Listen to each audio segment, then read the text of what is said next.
Hello students, आज की video exception handling की पार्ट 3 वीडियो है। अब हम जो टॉपिक स्टार्ट करने जा रहे हैं वो है चेक्ड और अनचेक्ड एक्सेप्शंस की प्रोग्रामिंग। हमने पार्ट 1 में थ्योरेटिकली ऑलरेडी सब कुछ डिस्कस कर लिया है। एक बार फिर से रिवाइज कर लेते हैं। चेक्ड और अनचेक्ड एक्सेप्शंस किसे कहते हैं? अनचेक्ड एक्सेप्शंस जिनको कंपाइलर चेक नहीं करता है, यानी कि आपके प्रोग्राम में रन टाइम पर एक्सेप्शन आए या ना आए, लेकिन आपको पहले से उसको हैंडल करने के लिए कोड लिखने की कोई ज़रूरत नहीं है। जितनी भी रन टाइम एक्सेप्शन क्लास की सब क्लासेस होती हैं और एरर, वो सारी की सारी अनचेक्ड होती है। और चेक्ड एक्सेप्शंस वो होती हैं जिनके लिए आपको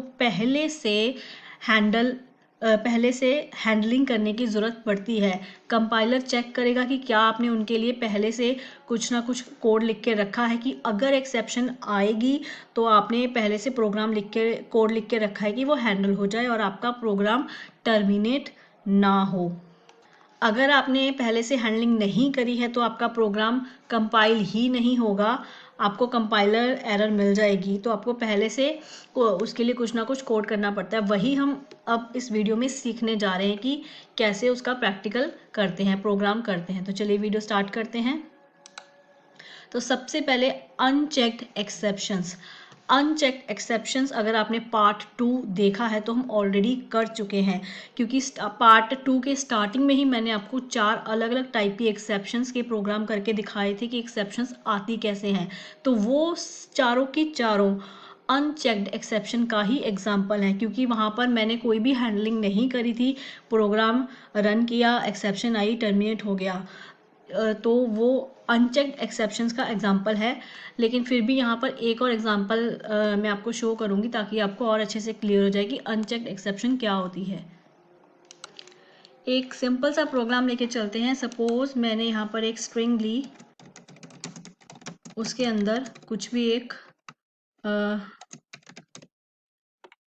स्ट्रिंग डाल दी। मैंने यहाँ पर वर्ल्ड डाल दिया और अब मुझे क्या करना है, मुझे यूज़र से एक इनपुट लेना है। एक यूज़र नंबर एंटर करेगा और उस इंडेक्स का जो करेक्टर है वो प्रिंट कराना है। तो सबसे पहले हम स्कैनर क्लास ले लेते हैं यूज़र से इनपुट कराने के लिए।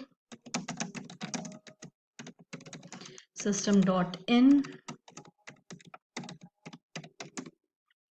और यहाँ पर सबसे पहले यूज़र को एक मैसेज प्रिंट कराते हैं, एंटर इंडेक्स नंबर, और यूज़र से इनपुट लेते हैं। यूज़र से इनपुट लेने के लिए यहाँ पर एक इंट टाइप का वेरिएबल भी ले लेते हैं। इंडेक्स ही मैंने इसका नाम रख दिया। अब हम यूज़र से इनपुट लेते हैं sc डॉट, क्योंकि इंट टाइप की वैल्यू चाहिए तो नेक्स्ट इंट फंक्शन यूज़ करेंगे और जो भी यूज़र एंटर करेगा उसको इंडेक्स वेरिएबल में सेव करा लेंगे। ठीक है, अब हम क्या करेंगे, यूज़र ने जो भी इंडेक्स नंबर हमें दिया है उसको हमें उसका जो करेक्टर है वो हमें प्रिंट कराना है। तो यहाँ पर प्रिंट कर देते हैं करेक्टर एट यूज़र ने जो भी इंडेक्स नंबर डाला वेरिएबल, सपोज उसने 5 डाला तो मैसेज आएगा character at 5 index is equal to डाल देते हैं। अब हम यहाँ पर वो करेक्टर प्रिंट कराना चाहते हैं। ठीक है, तो उसके लिए आप यहाँ पे किसी वेरिएबल में भी स्टोर करा सकते हैं, बट हम डायरेक्टली प्रिंट करा लेते हैं। तो स्ट्रिंग क्लास के अंदर एक फंक्शन होता है कैर एट। ये देखिए कैर एट, यहाँ पर हम इंडेक्स की वैल्यू देंगे तो जो भी इंडेक्स नंबर पे वो करेक्टर होगा वो एज अ रिटर्न आपको मिल जाएगा, आप उसको प्रिंट करा सकते हैं। तो मैंने यहाँ पर लिखा str स्ट्रिंग में इस पर्टिकुलर इंडेक्स के ऊपर जो भी करेक्टर है वो प्रिंट हो जाए। आप यहाँ पर अलग से भी ऐसे भी कर सकते हैं, किसी एक कैर में भी प्रिंट करा सकते हैं इस चीज को कुछ इस तरीके से, ऐसे भी कर सकते हैं और यहाँ पर ch लिख सकते हैं। तो कोई यहाँ पर इस दोनों तरीकों से आप कर सकते हैं, बट मैंने डायरेक्टली यहाँ पर प्रिंट करा दिया था। तो चलिए यहाँ पर रन करते हैं इस प्रोग्राम को।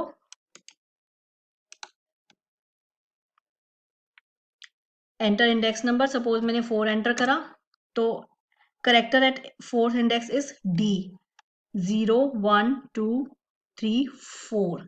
क्लियर? यहाँ पे थोड़ा सा स्पेस डाल देते हैं, फिर से रन करते हैं।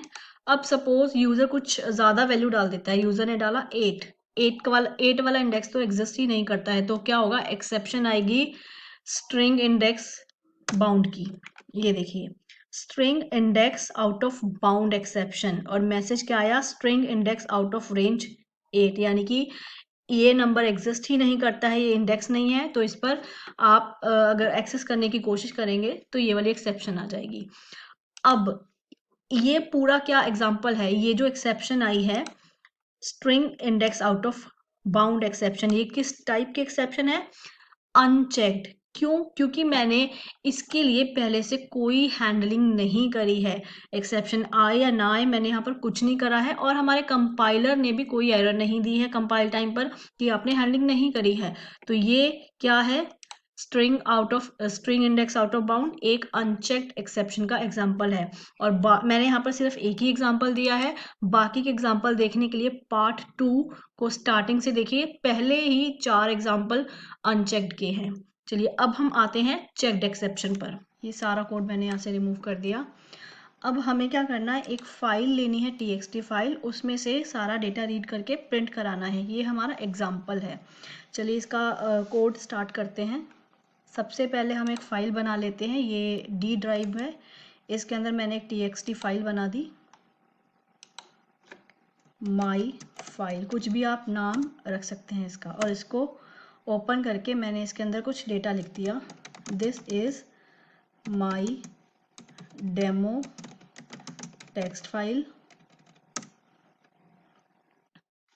और इसको सेव कर लेते हैं। चलिए इस डी ड्राइव के अंदर इस फाइल का डेटा हमें रीड करना है। यहाँ पर सबसे पहले हम फाइल क्लास यूज करेंगे, ऊपर यहाँ पर इंपोर्ट हो चुकी है, और फाइल क्लास का एक रेफरेंस वेरिएबल fl बना लेते हैं। ये हमारी उस फाइल को रेफर करेगा, कौन सी फाइल को, जो हमने डी ड्राइव में बनाई थी, और उसका पाथ हम देंगे यहाँ पर my file dot txt। Clear? अब हम एक और क्लास यूज करेंगे, file reader class. File reader class एक, इसका हम वेरिएबल बनाते हैं fr, ये एक पर्टिकुलर फाइल में से डेटा को रीड करेगी। कौन सी फाइल में से? इस फाइल में से। तो हम यहाँ पर fl वेरिएबल को यहाँ पर ट्रांसफर कर देंगे, fl, यानी कि fl किसको यहाँ पर रेफर कर रहा है, इसको, तो इसमें से डेटा को रीड करेगा file reader class. Clear? File reader class के अंदर फाइल डेटा को रीड करने के लिए हमारे पास एक मेथड होता है, रीड मेथड। ये करेक्टर बाय करेक्टर रीड करता है और उसकी इंट वैल्यू रिटर्न करता है। अब क्योंकि ये फाइल हैंडलिंग का टॉपिक नहीं है, इसको डिटेल में मैं आपको नहीं समझाऊंगी, टाइम बहुत ज़्यादा वेस्ट हो जाएगा नहीं तो फटाफट हम इसका प्रोग्राम कर लेते हैं। अब जब तक करेक्टर्स को मिलते रहेंगे वो इंट वैल्यू हमें रीड करके उसकी इंट वैल्यू हमें रिटर्न करता रहेगा, लेकिन हमें कैसे पता है कि कब हमें स्टॉप करना है, कब फाइल का एंड आ गया है, हमें नहीं पता है बिना फाइल को ओपन करे। तो हम यहाँ क्या करते हैं, एक वाइल लूप लगा लेते हैं।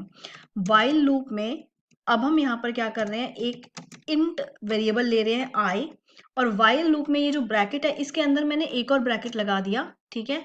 अब हमने रीड फंक्शन कॉल करा, रीड फंक्शन ने क्या करा, करेक्टर को रीड करा, उसकी इंट वैल्यू हमें दे दी, उस इंट वैल्यू को हम आई में स्टोर करा लेते हैं। ठीक है? अब जब तक करेक्टर रीड करता रहेगा, इंट वैल्यू रिटर्न करता रहेगा, कुछ ना कुछ करेक्टर की कुछ ना कुछ पॉजिटिव इंट वैल्यू आती रहेगी। अब जैसे ही फाइल का एंड आ गया, उसको करेक्टर नहीं मिला है कुछ ना कुछ, तो हम क्या करते हैं, हम यहां से लेकर यहां तक हम ये आई की वैल्यू को कंपेयर करा लेते हैं, जब आई की value is not equal to -1, यानी कि जब तक उसको कुछ ना कुछ वैल्यू मिल रही है, पॉजिटिव ही आ रही है, तो मैंने उसको -1 से कंपेयर करा लिया। ठीक है? तब हमारा जैसे ही उसको पॉजिटिव वैल्यू मिलना बंद हो गया, हमारा वाइल लूप रुक जाएगा। अब हम क्या करते हैं, प्रिंट करा लेते हैं हर एक कैरेक्टर को, यानी कि वैल्यू किस में आ रही थी, आई में, तो आई को प्रिंट करा लेते हैं। लेकिन आई इंट में है, मुझे तो कैर में चाहिए, तो कास्टिंग कर लेते हैं कैर। ठीक है, तो करेक्टर प्रिंट होता रहेगा। और एलन हटा लेते हैं न्यू लाइन के लिए, क्योंकि वरना हर करेक्टर न्यू लाइन में आता जाएगा, तो मैंने एलन हटा दिया। प्रिंटिंग खत्म हो गई। उसके बाद जो हमने फाइल रीडर स्ट्रीम ये ओपन करी थी, इसको क्लोज कर देते हैं। अब ये हमारा पूरा कोड है फाइल को रीड करने का। मैंने मेन आपको समझा दिया फाइल हैंडलिंग का। अब आगे देखते हैं। अब हमारे कोड में तो कोई प्रॉब्लम नहीं है, लेकिन फिर भी यहाँ पर हमें एरर्स आ रही हैं। एरर्स इसलिए आ रही हैं, यहाँ पर देखिए फाइल हैंडलिंग का काम हो रहा है, तो फाइल नॉट फाउंड एक्सेप्शन और इनपुट आउटपुट एक्सेप्शन यहाँ पर आपको शो भी हो रही है। Unreported exception, file not found exception, यहाँ पर देखिए रीड करते टाइम आईओ एक्सेप्शन, क्लोज करते टाइम भी आईओ एक्सेप्शन। तो ये दोनों जो एक्सेप्शंस हैं ये हैं चेक्ड टाइप की, और चेक्ड टाइप की एक्सेप्शंस को कंपाइलर पहले चेक कर लेता है कि क्या आपने उसके लिए हैंडलिंग प्रोवाइड करी है। हमने तो बिल्कुल यहाँ पर कुछ भी नहीं करा है, तो इसलिए हमारा कंपाइलर हमें कंपाइल टाइम एरर दे रहा है, हमारा प्रोग्राम रन नहीं होने दे रहा है। अगर हम चाहते हैं हमारा प्रोग्राम रन हो, तो हमें पहले यहाँ पर उसकी हैंडलिंग करनी पड़ेगी। हैंडलिंग करने के लिए, चेक्ड एक्सेप्शन को हैंडल करने के लिए दो तरीके होते हैं, try catch and throws. Throws हम बाद में देखेंगे, मैंने आपको ऑलरेडी पार्ट 2 में ट्राई कैच समझाया हुआ है, तो अभी हम एक बार के लिए ट्राई कैच ही अप्लाई करके देख लेते हैं। ठीक है, तो ये यहाँ से यहाँ तक हमारे कोड में एक्सेप्शंस आने के चांसेस हैं।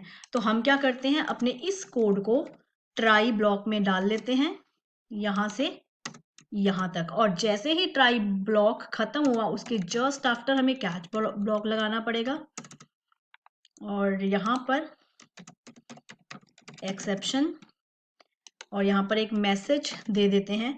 आप कुछ भी मैसेज दे सकते हैं, मैं यहाँ पर फिलहाल के लिए चेक एक्सेप्शन मैंने मैसेज दे दिया। ठीक है, अब देखिए कंपाइल टाइम एरर्स हट गई हैं। प्रोग्राम को रन करके देख लेते हैं। ये देखिए हमने यही लिखा था हमारी फाइल में, एक बार चेक भी कर लेते हैं। This is my demo text file, और यही हमारा आउटपुट आया। तो इस तरीके से हम फाइल को रीड कर सकते हैं। अब आई होप आपको चेक्ड एक्सेप्शन का एग्जांपल समझ में आ गया होगा। File not found exception, IO exception दोनों ही चेक्ड एक्सेप्शंस हैं, इसीलिए हमें उसके लिए यहाँ पर हैंडलिंग करनी पड़ी। ये पूरा एग्जाम्पल मैंने आपको इसलिए दिया है कि अगर आपको इंटरव्यू में प्रॉपर एग्जाम्पल पूछा जाए कि प्रैक्टिकल करके दिखाइए या रिटर्न में दिखाइए चेक्ड एक्सेप्शन का एग्जाम्पल, तो आप ये पूरा एग्जाम्पल एज इट इज दे सकते हैं। मैंने आपको ये पूरा एग्जाम्पल अच्छे से समझा दिया है। थ्रोज अभी हम थोड़ी देर बाद डिस्कस करेंगे, उससे पहले एक और चीज़ डिस्कस कर लेते हैं। मैंने आपको पार्ट 2 में मल्टीपल कैच ब्लॉक्स भी बताए थे। उसमें मैंने आपको बताया था कि या तो यहाँ पर अगर आप सुपर क्लास लिखना चाहते हैं तो सबसे नीचे लिखेंगे। ठीक है, अब file not found exception class और आईओ एक्सेप्शन क्लास, ये पॉइंट भी बताना जरूरी है। IO exception class parent class है, और उसकी child class file not found exception class है। क्लियर? अगर आप यहाँ पर file not found exception class लिखते हैं, अब देखिए मैंने एक क्लास लिखी है लेकिन आईओ एक्सेप्शन क्लास तो लिखी नहीं, तो सेम उसके लिए हमें हैंडलिंग की जरूरत पड़ेगी। हमारा प्रोग्राम कंपाइल टाइम एरर दे देगा कि आईओ एक्सेप्शन क्लास के लिए आपने हैंडलिंग नहीं करी है। फाइल नॉट फाउंड के लिए तो कर ली है, लेकिन आईओ एक्सेप्शन के लिए नहीं करी है। क्लियर? नेक्स्ट पॉइंट, यहां पर अगर मैं आईओ एक्सेप्शन क्लास लिख दूं, अब देखिए अब यहाँ पर कोई एरर नहीं आई। मैंने हैंडलिंग सिर्फ आईओ एक्सेप्शन के लिए करी है, फाइल नॉट फाउंड के लिए नहीं करी है, फिर भी यहाँ पर कंपाइल टाइम एरर नहीं आई। क्यों? क्योंकि IO exception class parent class है file not found exception class की, और मैंने पार्ट 2 में अच्छे से समझाया हुआ कि अगर आप यहाँ पर सुपर क्लास या पेरेंट क्लास का नाम देते हैं तो आपको चाइल्ड क्लासेस को अलग अलग लिखने की ज़रूरत नहीं है। इसलिए जब मैंने यहाँ पर सिर्फ एक्सेप्शन लिखा था, जो कि सारी क्लासेस की पेरेंट क्लास है, सुपर क्लास है, तब भी कोई एरर नहीं आई। क्लियर? तो file not found exception class, IO exception class का जो पॉइंट मुझे आपको बताना है कि IO exception class parent class है file not find exception class की। तो आई होप ये पॉइंट भी आपको क्लियर हो गया होगा। तो अब हम इतना आप क्लियर कर लें, इसके बाद अगर आपको कोई भी प्रॉब्लम है तो नीचे कमेंट बॉक्स में पूछ सकते। तो अभी इस वीडियो में सिर्फ इतना ही, चेक्ड और अनचेक्ड एक्सेप्शंस के बीच क्या डिफरेंस होता है और प्रोग्रामिकली इसको कैसे करते हैं, उन दोनों के अलग अलग प्रोग्राम्स मैंने आपको बता दिए हैं और बाकी टॉपिक्स हम फर्दर न्यू वीडियोस में करेंगे।